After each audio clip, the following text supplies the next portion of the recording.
Coucou tout le monde, bienvenue sur Viens et suis-moi, écoute et prête l'oreille, je suis Vaya Prière et je suis très heureuse de vous retrouver aujourd'hui pour une nouvelle étude du programme Viens et suis-moi basé sur les doctrines et alliances. Cette semaine, chers frères et sœurs, nous étudions la section 29 des doctrines et alliances, une seule section mais qui contient de nombreux trésors. Bien que l'Église de Jésus-Christ ait été organisée en 1830, beaucoup de vérités de l'Évangile devaient être encore révélées. Et plusieurs membres de la jeune Église se posaient des questions. Ils avaient lu des prophéties dans le livre de Mormon au sujet du rassemblement d'Israël et de l'établissement de Sion.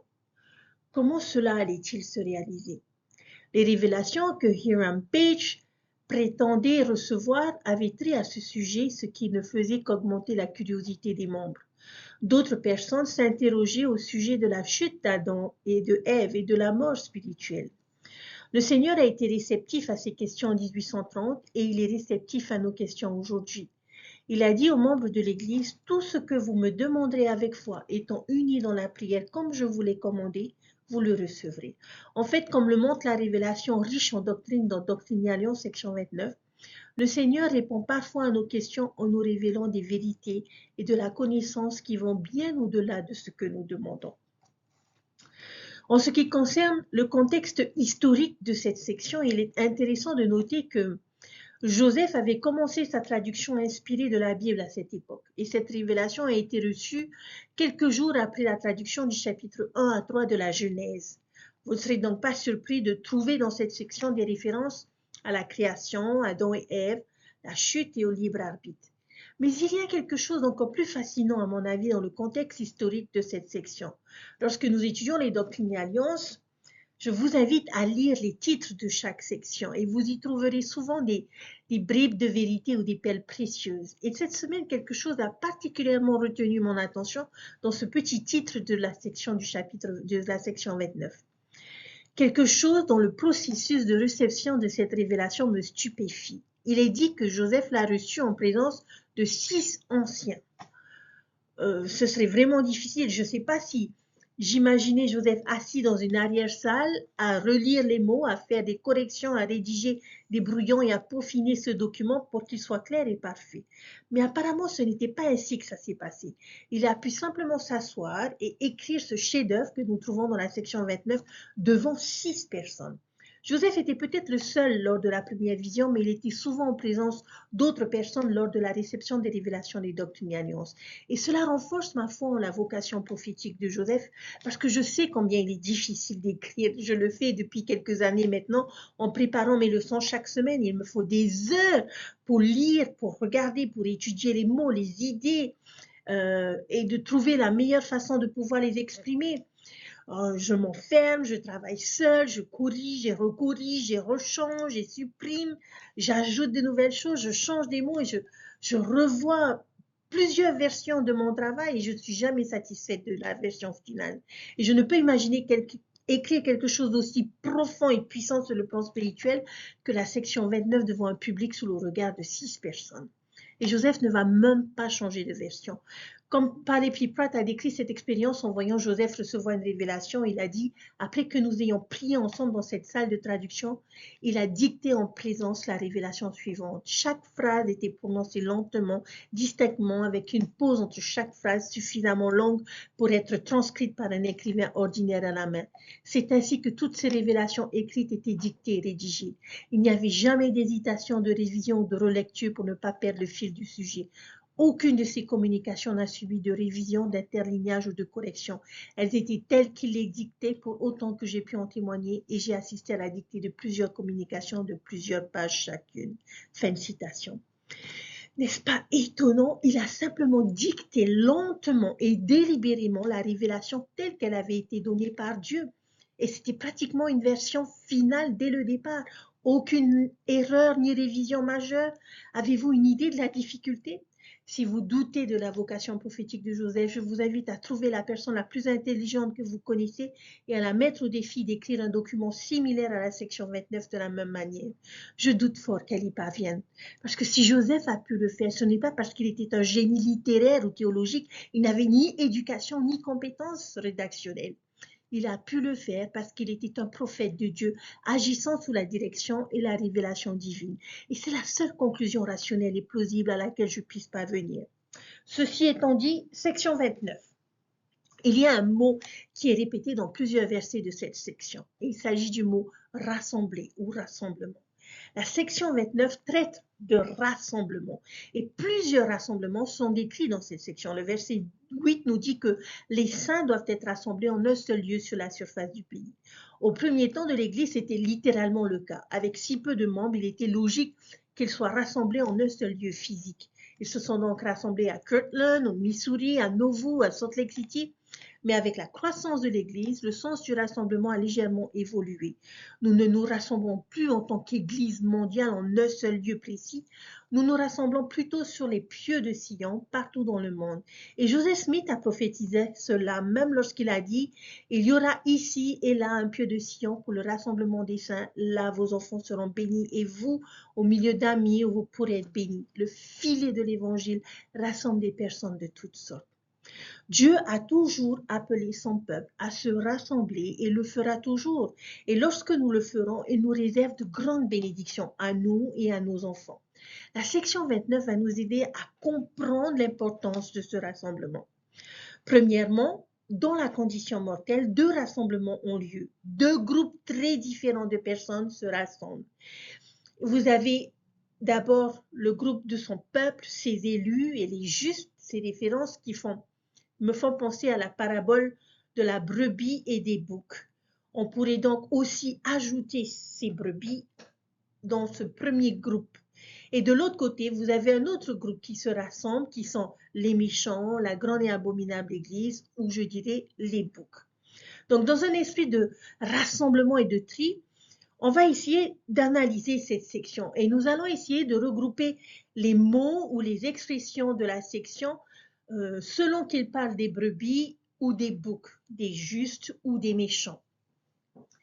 Des mots, des expressions qui vont également nous faire part des bénédictions qui sont accordées à ceux qui suivent la voie du Christ et les conséquences de ceux qui décident de faire autrement.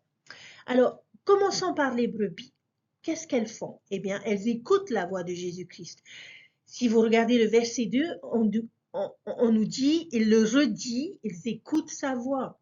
Ils s'humilient et l'invoquent avec ferveur. Ils annoncent son évangile avec des cris de joie. Une autre répétition, verset 7, doit être importante. La répétition suggère l'emphase et la signification et nous apprenons que ces élus entendent sa voix et ne s'endurcissent pas le cœur. Ils apprennent à reconnaître et à écouter la voix de Dieu. Et apparemment, l'une des plus grandes marques distinctives d'un disciple, vous souvenez-vous du premier mot des doctrines et alliances, c'était écouter en majuscule. Au verset 12, il aime et garde ses commandements. Au verset 13, il meurt en lui. Cela suggère quelle étape de la doctrine du Christ persévérer jusqu'à la fin, n'est-ce pas? Ils ont suivi le Christ jusqu'à leur dernier souffle et sont morts en lui. Maintenant, concernant les boucs, la grande et abominable église ou les méchants, quelle qualité les désigne? Verset 9, l'orgueil. Ezra Taft Benson a dit que l'orgueil était le péché universel, un péché contre lequel nous luttons tous. C.S. Lewis a dit un jour, un homme orgueilleux regarde toujours les choses et les personnes de haut. Et bien sûr, tant que vous regardez en bas, vous ne pouvez pas voir ce qui est au-dessus de vous. Par conséquent, les orgueilleux ne peuvent jamais trouver Dieu. Au verset 17 est probablement la description la plus directe, c'est cette qualité qui les distingue vraiment. Si le Christ insistait et répétait que ses élus entendent sa voix et répondent à son appel, quelle serait selon vous la caractéristique déterminante des méchants? Ils ne se repentiront pas et ne l'écouteront pas. Le Christ tend toujours son bras de miséricorde et de grâce à quiconque est prêt à l'accepter. Il aime les méchants et les appelle aussi. Mais comment réagissent-ils à l'appel? Ils l'ignorent et ne l'entendent pas. Ce n'est pas que le bras de sa miséricorde ne soit pas étendu ou qu'il ne soit pas capable de leur pardonner, mais c'est qu'ils refusent d'écouter. Verset 22, ils renient leur Dieu. Le verset 36 décrit les actions mauvaises de Satan et de ses anges dans le monde prémortel. Comment sont-ils devenus ce qu'ils sont devenus? Parce qu'ils se sont révoltés. Les méchants se révoltent contre Dieu et son autorité. Et Satan cherche toujours à dépeindre notre relation avec Dieu ou avec les prophètes comme une lutte de pouvoir. Il tente de nous convaincre qu'il cherche à nous contrôler. Et c'était l'argument de Coriol dans le livre de Mormon. Vous les tenez comme s'ils étaient asservis de sorte qu'ils n'osaient pas lever les yeux avec assurance et qu'ils n'osaient pas jouir de leurs droits et privilèges. Satan ment et leur dit que ces choses ne sont pas motivées, que ces personnes ne sont pas motivées par l'amour, mais par le pouvoir. Verset 36, qu'a fait le tiers des armées célestes? Ils se sont détournés de Dieu, ou plutôt Satan les a détournés. Les méchants se sont laissés détourner de Dieu. Ils se détournent de ses vérités, de ses commandements et de son Église. La section suivante décrit ce qui est arrivé à Adam et Ève. L'histoire de la chute est un excellent exemple de la manière dont Satan tente et manipule les personnes. Adam et Ève dans le jardin d'Éden sont un parfait exemple du fonctionnement du péché. Si vous avez... si vous êtes doté, vous connaissez l'idée de comparer à Adam et Ève. Qu'est-ce que Adam et Ève ont fait pour être chassés? Ils ont mangé du fruit défendu. Ils ont transgressé le commandement et ont cédé à la tentation. Satan continue de nous faire subir les mêmes sévices qu'au jardin d'Éden. Il nous tente aussi de manger du fruit défendu, pas du fruit d'un arbre, mais le fruit défendu de l'orgueil, de la luxure, de l'avidité, de la malhonnêteté, de la haine. Il nous tente aussi de transgresser les commandements et de céder à la tentation. Céder, c'est céder aux arguments, aux exigences ou à la pression. Tout comme dans le monde prémortel, Satan recherche toujours notre libre arbitre. Il veut que nous lui cédions. Nous reparlerons d'Adam et Ève un peu plus tard parce qu'ils illustrent un autre principe très important et nous allons mettre cela de côté pour l'instant. Ensuite, nous voyons qu'ils ne croient pas, ils ne se repentent pas, qu'ils préfèrent les ténèbres à la lumière et leurs actes sont mauvais. Ils aiment l'obscurité. Pourquoi? Eh bien, parce que beaucoup de crimes et de méfaits sont commis au sens propre comme au sens figuré dans l'obscurité. Par exemple, des crimes graves se produisent la nuit et c'est logique. Il est plus facile de s'en tirer impunément lorsqu'il est plus difficile de les détecter ou de les voir. Au sens figuré, cependant, la plupart des personnes cherchent à dissimuler leurs méfaits de jour comme de nuit. Ils gardent des secrets, dissimulent des preuves, complotent et manigancent son privé. Tout comme Lucifer a dit à Adam et Ève de fuir et de se cacher de Dieu après avoir mangé du fruit défendu, il nous encourage à faire de même. Garder ces choses dans l'ombre. Et la dernière phrase de cette section, ils écoutent pour obéir à la mauvaise voix. Satan agit très souvent de cette manière. Il agit très lentement, patiemment avec nous. Il nous incitera d'abord à nous tourner vers lui, à l'écouter. Et s'il parvient à nous inciter à céder au péché, aussi léger soit-il, et que nous persistons avec le temps, nous finirons par nous retrouver au cœur du royaume de Satan. Voyons à présent les bénédictions de ceux qui le suivent. Nous comprenons bien quel type de personnes appartiennent à ces deux groupes. Voyons le résultat. Quel est le résultat? À quel résultat puis-je m'attendre si je me place dans l'un ou l'autre de ces deux groupes? Les bénédictions ou les conséquences. Parlons d'abord des bénédictions des justes. Si je fais partie du groupe des élus, des brebis, quelles seront les bénédictions de cette décision? Eh bien, nous aurons la miséricorde et l'expiation de nos péchés. La promesse du Christ est d'étendre la miséricorde et la grâce à tous ceux qui se repentent et le suivent. Il rassemblera son peuple comme une poule rassemble ses poussins sous ses ailes. C'est une image de protection. L'image ici est celle d'une poule qui rassemble ses poussins sous ses ailes. Pourquoi rassemblerait-elle ses petits poussins sous ses ailes? Pour se protéger, n'est-ce pas? En cas de danger, lorsqu'elle aperçoit un chat ou un renard à proximité, elle glousse, appelle et déploie ses ailes. Et les petits poussins intelligents réagissent à cet appel. En entendant ce gloussement, ils courent se mettre à l'abri parce qu'ils reconnaissent la voix de leur protecteur. Et lorsqu'ils sont rassemblés, elle s'assoit et les couvre de ses ailes. Il y a de nombreuses leçons importantes à tirer de tout cela. Nous sommes ces petits poussins et Christ est notre mère poule. Lorsque l'on regarde les versets 13 à 21 de la section 29, je crois que cela rejoint le message du verset 2. Nous devons nous rassembler pour nous protéger car nous attendons avec impatience ce qui arrivera dans les derniers jours. Il est courant que les personnes soient amenées à lire ces prophéties de manière littérale, mais je crois que leur nature est bien plus symbolique qu'ils ne le pensent. Lire les signes du temps au sens figuré semble toujours porter davantage de fruits et de compréhension. Dans ces versets, je crois que le Seigneur essaie de décrire l'état spirituel du monde bien plus que son état physique. Je n'entrerai pas ici dans les détails des signes parce que nous les reverrons dans les sections 45 et 88. Mais j'aimerais donner une petite explication et une interprétation générale. Lorsqu'on nous parle du soleil obscurci, de la lune changée en sang et de la chute des étoiles, chacune de nos principales sources de lumière, cela suggère que les derniers jours seront une période de grandes ténèbres, des ténèbres spirituelles. Les pleurs et les gémissements du verset 15 suggèrent que les derniers jours seront une période de grande tristesse, une tristesse spirituelle. La grande tempête de grêle du verset 16 suggère que les derniers jours seront une période de grande tempête spirituelle. Les versets 18 à 20 semblent vraiment horribles. Ces trois versets sont suffisamment macabres pour remplir n'importe quel film hollywoodien de série horreur. On y trouve de mouches et des asticots mangeurs de chair, des langues qui se décrochent, de la chair qui tombe des os, des yeux qui sortent de leurs orbites et des bêtes dévoreuses. Mais je pense que l'on exagère parfois sur ces versets. Honnêtement, je ne crois pas que Dieu fera que ces choses arrivent aux vivants. Non, ils pointent tous vers la même idée. Ce sont toutes des images de la mort, des choses qui arrivent au corps des personnes après leur mort. Et ces versets suggèrent que les derniers jours seront remplis de mort spirituelle. La foi, l'amour, la charité, le témoignage des hommes se décomposeront, mourront et seront dévorés par les bêtes de l'incrédulité, de la haine et de l'égoïsme. C'est une autre des principales raisons pour lesquelles nous nous réunissons.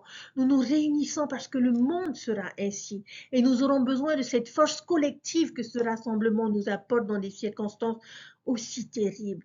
Nous vivons dans un monde périlleux et dangereux et c'est pourquoi Jésus nous appelle, telle cette mère poule. Il serait illogique qu'une poule essaye de courir partout et de rassembler elle-même tous ses poussins. Ce serait le chaos. Non, le plus intelligent serait de les appeler et de les laisser accourir vers elle. La protection est là, l'invitation est lancée. Mais ces petits poussins doivent prendre une décision par eux-mêmes. Vont-ils écouter, prêter attention et écouter-les doucement, ou vont-ils ignorer l'invitation et s'exposer à une attaque et à une mort spirituelle? Autre chose à considérer, qu'offre la poule comme protection? Elle-même, n'est-ce pas? Sa vie est tout ce qu'elle peut donner. Écoutez-vous avec vos oreilles spirituelles une puissante allusion au Christ et à son sacrifice. Alors nous nous rassemblons pour nous protéger. Ils se réjouissent avec le Christ parce qu'il est au milieu d'eux, verset 25. Il sera leur avocat. Nous parlerons plus en détail de Jésus comme notre avocat plus tard dans les Doctrines et Alliances. Mais j'aime beaucoup cette petite phrase à la fin du verset 5. Il veut vous donner le royaume. C'est son bon gré. N'est-ce pas agréable de savoir? Il n'est pas comme ces professeurs qui rendent les examens volontairement difficiles ou qui attribuent des notes en cours pour que leurs cours ne paraissent pas trop faciles aux collègues. Il n'est pas comme ces professeurs qui attribuent des notes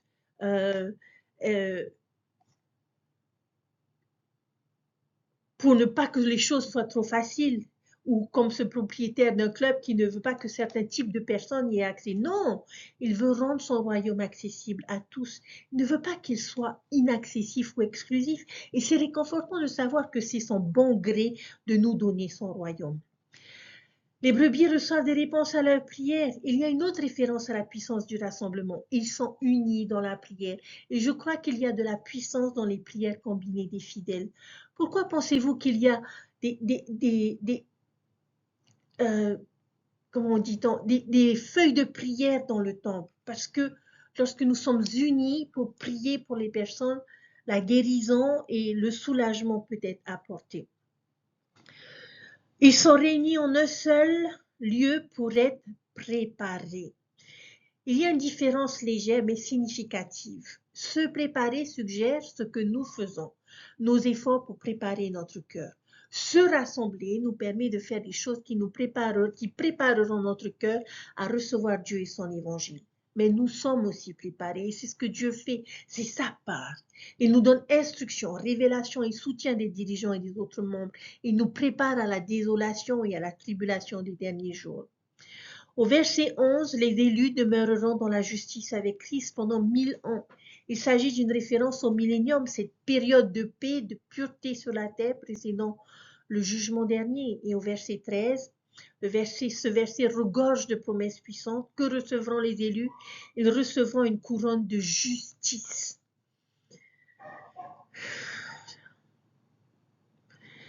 Cela pourrait être avoir un corps ressuscité comme le Christ, peut-être. Cela pourrait être que nous soyons revêtus de vêtements de justice, que notre justice, notre caractère et nos capacités soient semblables aux siens. Serons-nous vraiment semblables au Christ? C'est peut-être ce que cela signifie. Ou se pourrait-il que nous soyons revêtus de ses pouvoirs, de sa puissance et de sa domination?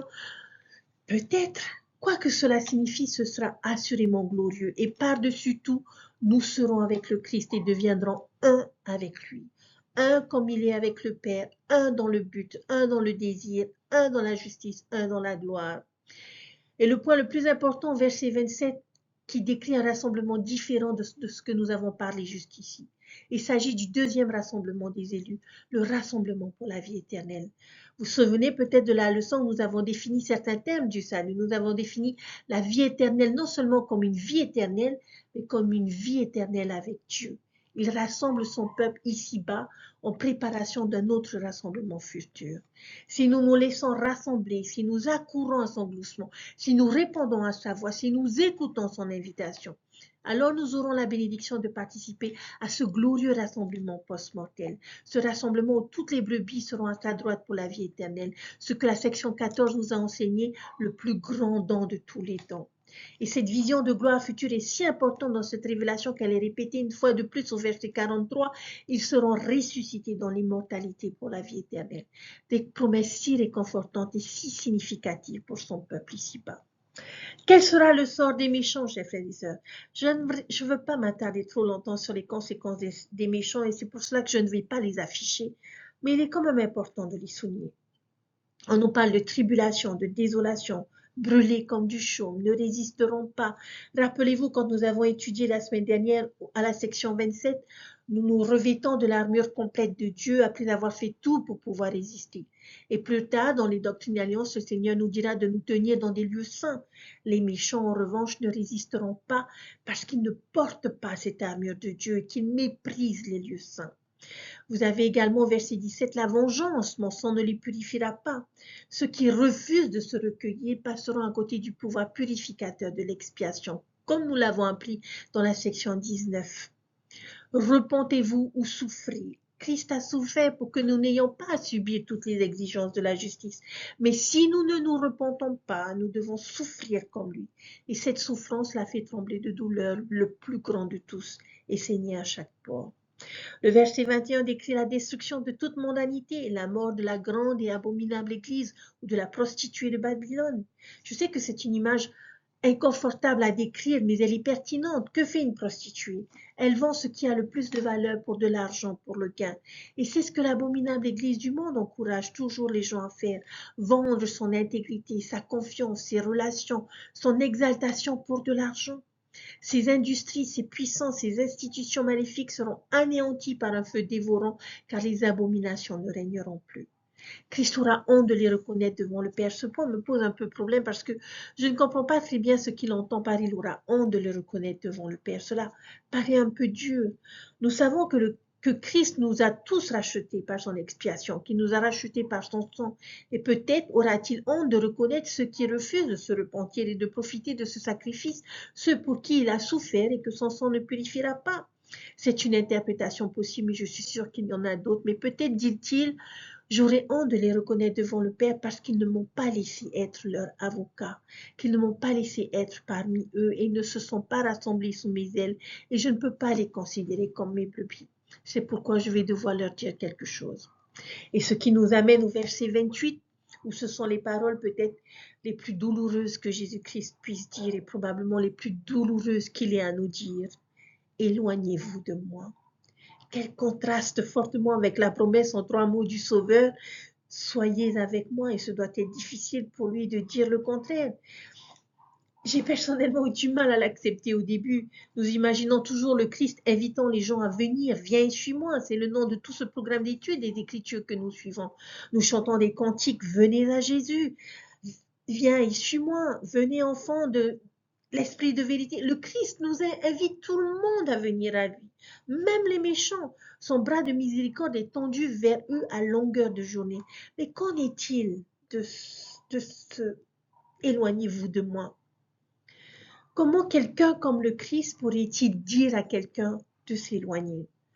Je connais des parents qui ont dû prononcer ces mots douloureux à l'un de leurs fils adolescents parce que son influence néfaste sur la famille et son refus de respecter certaines normes, voire les lois du pays, ont poussé ses parents à dire « va-t'en ».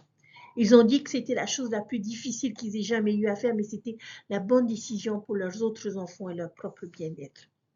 Une continuation dans cette idée, le verset 29, là où il est, ils ne peuvent venir car ils n'ont aucun pouvoir. Rappelez-vous que rien d'impur ne peut demeurer en la présence de Dieu. Vous souvenez-vous de ce que nous avons dit au début du verset 36 à propos de Satan et de ses anges dans le monde prémortel? Ils se sont rebellés contre Dieu, ils se sont détournés de lui à cause de leur rébellion et de leur volonté de se détourner de Dieu. Qu'est-ce que Dieu a dû leur dire? Éloignez-vous de moi. Ils ont été repoussés hors de la présence de Dieu. Verset 38, il y a un lieu préparé pour eux qui est l'enfer. Ils ont aussi leur propre lieu de rassemblement. La même dynamique se joue avec Adam et Ève. Ils se sont rebellés, ils ont mangé du fruit défendu, ont transgressé le commandement de Dieu et par conséquent, ils étaient soumis à la volonté du diable. Alors, qu'est-ce que Dieu avait à leur dire? Éloignez-vous de moi. Et ils ont été chassés. Ils sont devenus spirituellement morts ou séparés de la présence du Seigneur. Voyez-vous comment cette idée et ce principe sont répétés à plusieurs reprises dans cette section? Si nous nous rebellons, si nous nous détournons, on nous demandera de partir. Et c'est arrivé à Satan et à ses anges dans le monde prémortel. C'est arrivé à Adam et Ève lors de la chute. C'est arrivé à la grande et abominable Église dans la condition mortelle. Et cela arrivera aux méchants lors du jugement dernier. Espérons que nous nous retrouverons jamais, chers frères et sœurs, dans ce genre de rassemblement.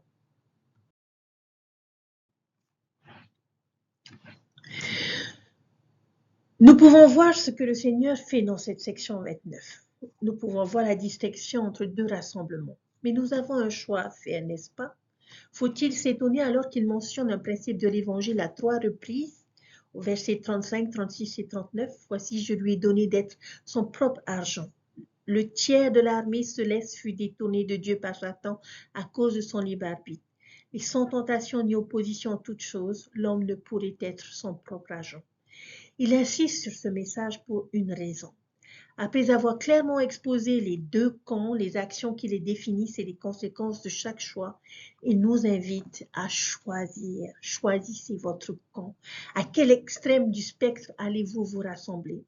Nous avons notre libre arbitre et Dieu ne forcera jamais personne, mais il a pris grand soin de s'assurer que nous soyons informés, que nous puissions prendre une décision éclairée. Rappelez-vous ce que nous avons dit plus tôt concernant Adam et Ève. Ils ont mangé du fruit défendu, ont transgressé le commandement et ont cédé à la tentation, ce qui les a chassés, ce qui a permis, enfin, pas permis, qui a été la conséquence d'être chassés du jardin d'Éden et qu'ils ont dû partir. Étaient-ils condamnés à une séparation éternelle avec leur Père céleste? Non. Les versets 42 à 45 sont parmi les plus importants de toute la section. Après avoir expliqué comment Adam et Ève ont été chassés et ont subi la seconde mort, celle d'être séparés de Dieu, vient un mot très important. Mais. Dieu, merci, c'est ce mot qui vient ensuite. Ce n'est pas parce que nous choisissons le mal que nous cédons à la tentation ou que nous trouvons du côté rebelle que nous devons être rejetés éternellement. Verset 42, mais voici, je vous dis que moi, le Seigneur Dieu, j'ai donné à Adam et à sa postérité qu'ils ne mourraient point de mort temporelle jusqu'à ce que moi, le Seigneur Dieu, j'envoie les anges pour leur annoncer la repentance et la rédemption par la foi au nom de mon Fils unique. Et ainsi, moi, le Seigneur Dieu, j'ai assigné l'homme des jours de probation afin que par sa mort naturelle, il ressuscite dans l'immortalité pour la vie éternelle tous ceux qui croient.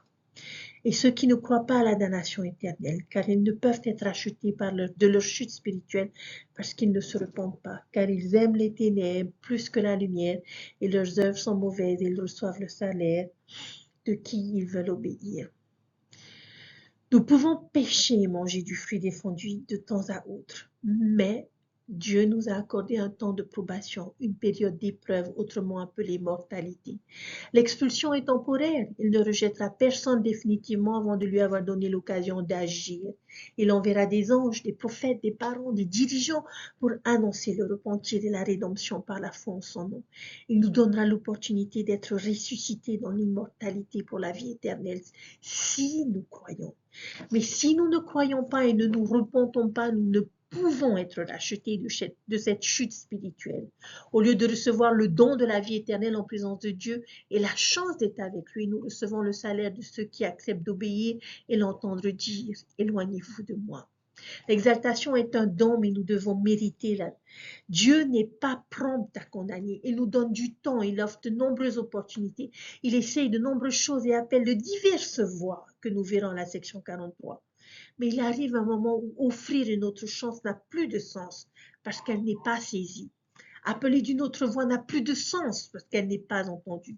Tendre le bras de la miséricorde n'a plus de sens parce qu'elle est repoussée. C'est alors que le Sauveur, les larmes aux yeux, comme le suggère Moïse 7, éloignez-vous de moi. Vous avez choisi de souffrir plutôt que de vous repentir. Chers frères et sœurs, la vérité est simple et directe. Si je choisis d'être rassemblé dans l'église du Christ dans la condition mortelle, alors le Christ rassemblera pour la vie éternelle. Si je choisis d'être rassemblé dans la grande et abominable église, alors Christ me dira, éloigne-toi de moi dans l'éternité.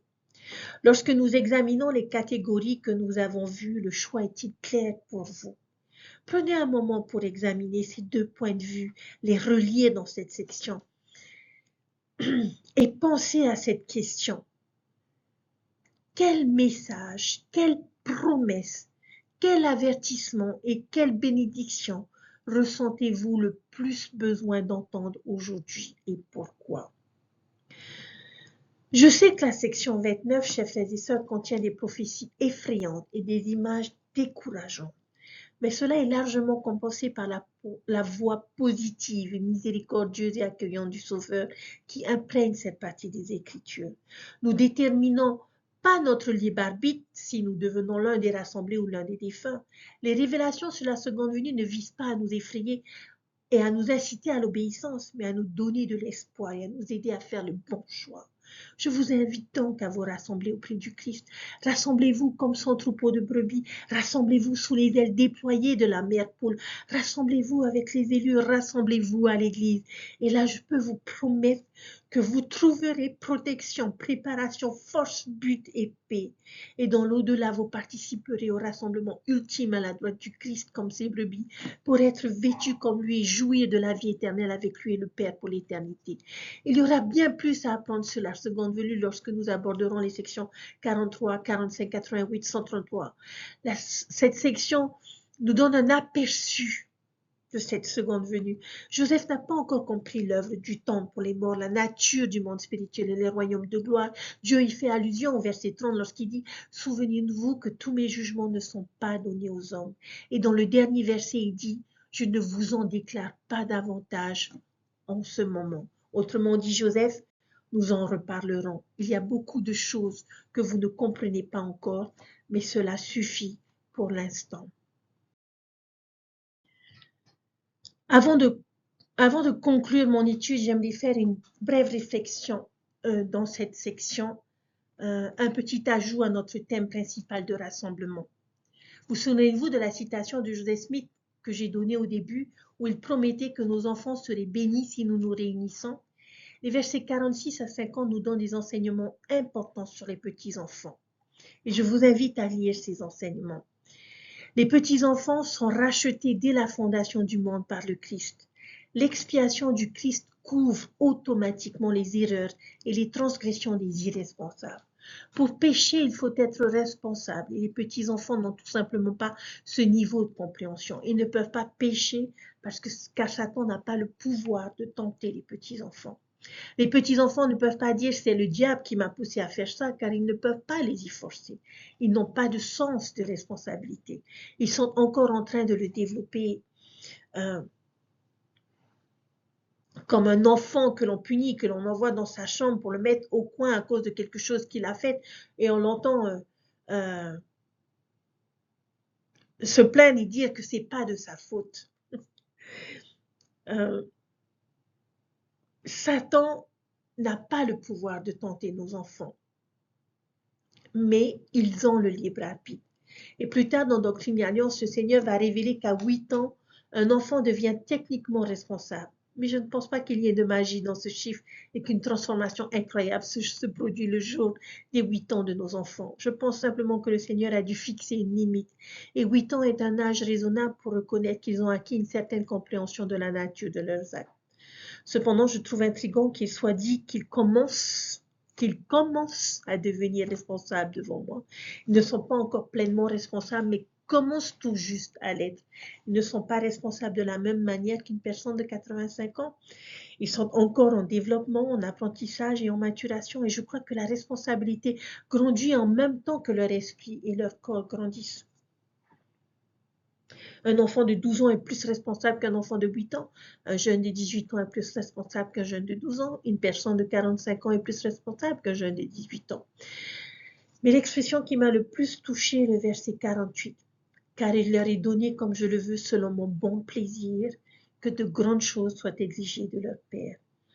Nous savons donc que les petits-enfants ne sont pas vraiment mis à l'épreuve durant ces 8 premières années de vie, mais que quelqu'un d'autre l'est. Et c'est nous les parents, chers frères et sœurs. Dieu exige de grandes choses de la part des parents et cela soulève la question, quelles grandes choses sont exigées? Je ne sais pas exactement, mais c'est une question à débattre. Certaines choses me viennent à l'esprit comme les instruire, les aimer, prendre soin d'eux, les protéger et les préparer pendant ces années de formation importantes à la justice et à la réussite future. Ils ont 8 ans pour s'exercer, apprendre et se développer sans aucun souci de culpabilité ni de responsabilité. Pendant ce temps, maman et papa, faites tout votre possible pour les former et les préparer, car vous serez tenus responsables de la manière dont vous avez accompli ce devoir. L'une de mes scènes préférées du livre de Mormon est celle où Jésus appelle tous les petits-enfants à abondance et on les amène pour être bénis. J'imagine tous ces parents aimants apportant leurs jeunes enfants dans leurs bras du Sauveur pour qu'ils soient bénis. C'est ce que j'espère avoir accompli en tant que parent. Je me suis toujours efforcée à chercher à amener mes enfants au Christ pour qu'ils soient bénis par lui. Et je crois que c'est une grande chose que l'on attend de chacun de nous en tant que parents.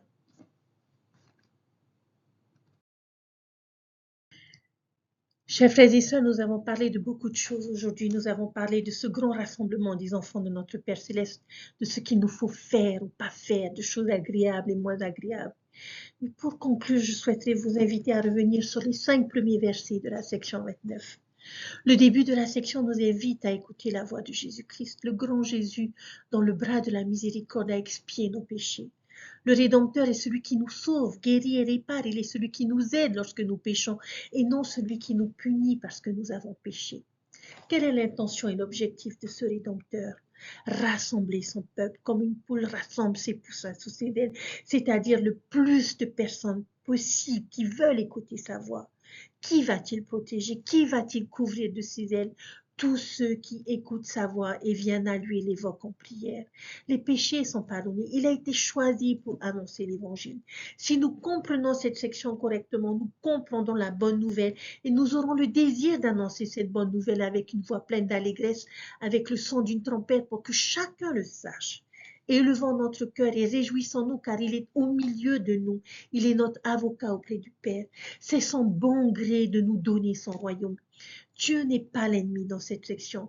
Il est celui qui se bat pour nous et nous défend. Son espoir, son intention, son objectif, son désir est de nous ramener au royaume. Et dans tout cela, le Seigneur nous invite à faire partie, à participer avec lui à cette œuvre du rassemblement. Il nous invite à être des rassembleurs, mais cela ne doit pas être considéré comme une tâche à accomplir. C'est son bon gré de nous donner des personnes à aimer, de nous donner des personnes à chérir, aimer dans notre vie, rend les choses meilleures. C'est le plus beau cadeau qu'il a à nous offrir, nous permettre de connaître le même amour qu'il ressent pour nous lorsqu'il nous rassemble. Se rassembler pour nous préparer nos cœurs aux tribulations qui viendront. Oui, il y aura des tribulations qui vont précéder la seconde venue du Sauveur.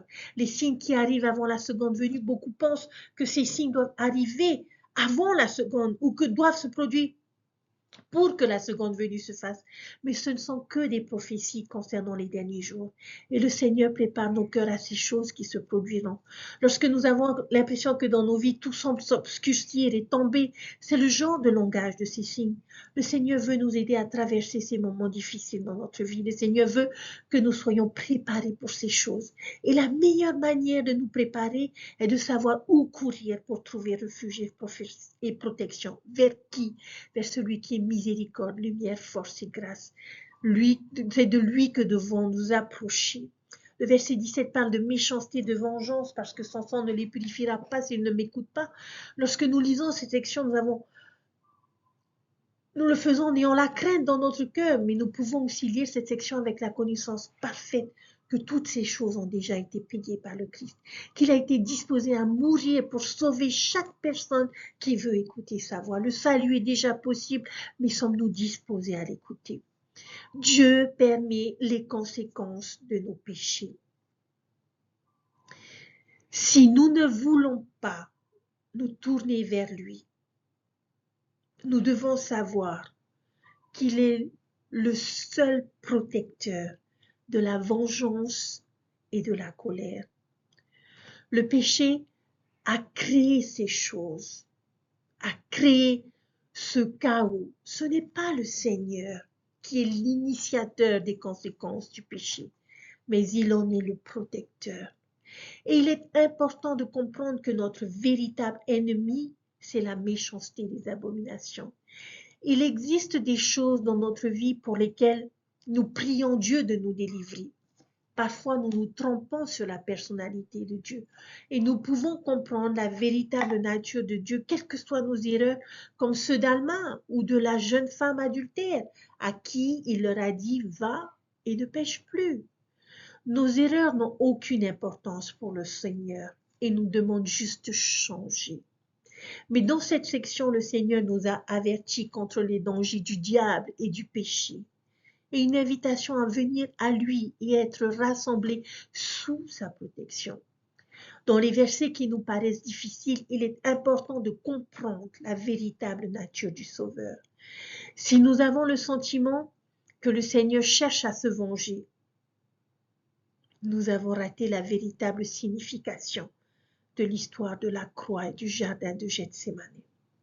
Il est celui qui pardonne et prend soin de ceux qui l'écoutent. Il y a un diable qui a trompé Adam et Ève à cause de leur libre arbitre. Et le diable continue de tenter les enfants des hommes. Et le Seigneur le permet pour que chacun puisse agir par soi-même. L'amour n'est pas l'amour s'il n'est pas choisi. La confiance n'est pas la confiance si elle n'est pas choisie. Nous pouvons nous demander pourquoi est-ce qu'il y a tous ces péchés? Pourquoi est-ce qu'il y a tout ce chaos dans ma vie? Le Seigneur nous répond qu'il désire préserver notre libre arbitre.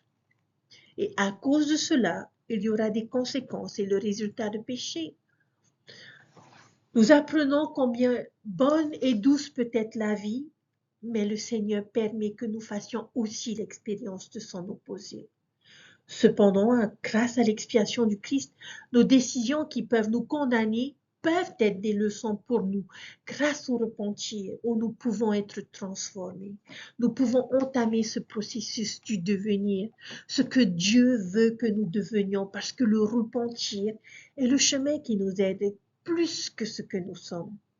Dans le verset 41, on nous explique les conséquences du péché comme un enfant à qui on dit de ne pas toucher le feu, sinon il se brûle. Mais que va faire l'enfant? Il va quand même toucher ce feu, parce que l'enfant ne connaît pas la sensation d'être brûlé, mais finit par en faire l'expérience. Quelle a été l'erreur de cet enfant? De n'avoir pas fait confiance à ses parents dès le départ. Et c'est la même chose pour nous. Le Seigneur nous prévient de dangers, des conséquences dans notre vie, mais nous ne lui faisons pas confiance et nous voulons en faire l'expérience par nous-mêmes. Cependant, le Seigneur nous donne du temps pour nous repentir, pour nous guérir de cette brûlure. Aujourd'hui, des anges nous annoncent la bonne nouvelle du repentir et de la rédemption par son Fils unique. Ici, nous sommes introduits au grand plan, la raison pour laquelle nous sommes ici, ce que Dieu a fait pour rendre ce plan possible et nous protéger de nos choix. Cependant, il fait ce qu'il faut pour nous rassembler. Nous pouvons combattre, nous pouvons comprendre sa bonté. Voilà ce que signifie la seconde venue. Et il ôtera toutes nos souffrances, nos afflictions, nos tribulations, nos erreurs. Et pour ces raisons, nous devons nous réjouir de cette venue. Mais en attendant, il demeure au milieu de nous. Il se bat avec nous à nos côtés. J'aimerais rendre mon témoignage, chers frères et sœurs. Jésus est mon ami. Personne d'autre ne m'a autant donné. Il a donné sa vie pour moi. Il a ouvert la voie de la vie éternelle. Seul un Dieu pouvait le faire. J'espère être jugé digne d'être son ami. Il est mon exemple, sa manière de vivre, sa conduite d'abnégation totale, sa main tendue vers ceux qui sont dans le besoin, son ultime sacrifice, sont tous pour moi un exemple. Je ne peux pas être totalement à la hauteur, mais je peux essayer. Il est mon maître. Aucune voix n'a jamais exprimé de paroles aussi merveilleuses que celles qu'il a exprimées tout au long de sa vie. Il est celui qui me guérit, Les miracles accomplis durant son ministère témoignent de sa compassion, sa charité, de son amour merveilleux. Il est celui qui me guide à chacun de mes pas. Il est mon sauveur et mon rédempteur. En donnant sa vie dans une douleur et des souffrances sans nom, il s'est abaissé pour m'élever moi et chacun d'entre nous.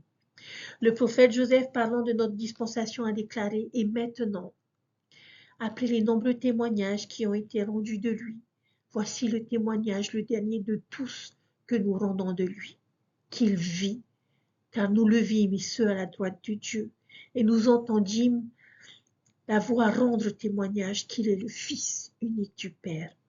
À cela, je veux ajouter mon propre témoignage, qu'il est le chemin, la vérité et la vie, et que nul ne rentre au Père que par lui.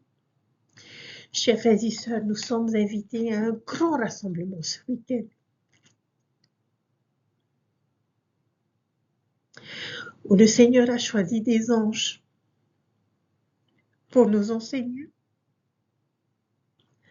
Et je prie que chacun d'entre vous, où que vous vous trouviez, puissiez prendre part à ce rassemblement et à venir et à écouter la voix du Seigneur. Il en va de notre destinée éternelle, chers frères et sœurs. Puissions-nous participer à ce grand rassemblement ce week-end de conférence générale et recevoir des nouvelles fraîches de notre Sauveur et de notre Père Céleste.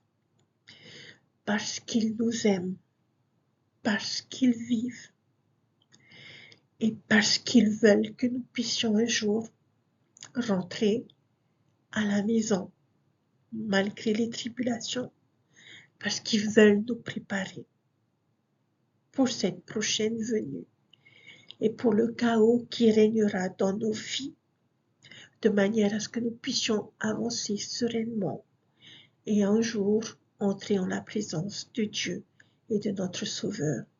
C'est mon souhait et ma prière pour chacun d'entre nous, que je laisse au nom de Jésus-Christ. Amen. Je vous souhaite une merveilleuse semaine de préparation à notre conférence générale. Et j'ai hâte de pouvoir les entendre, de pouvoir entendre notre prophète, nos apôtres et nos autorités générales, parce que j'ai hâte de savoir ce que Dieu a à me dire.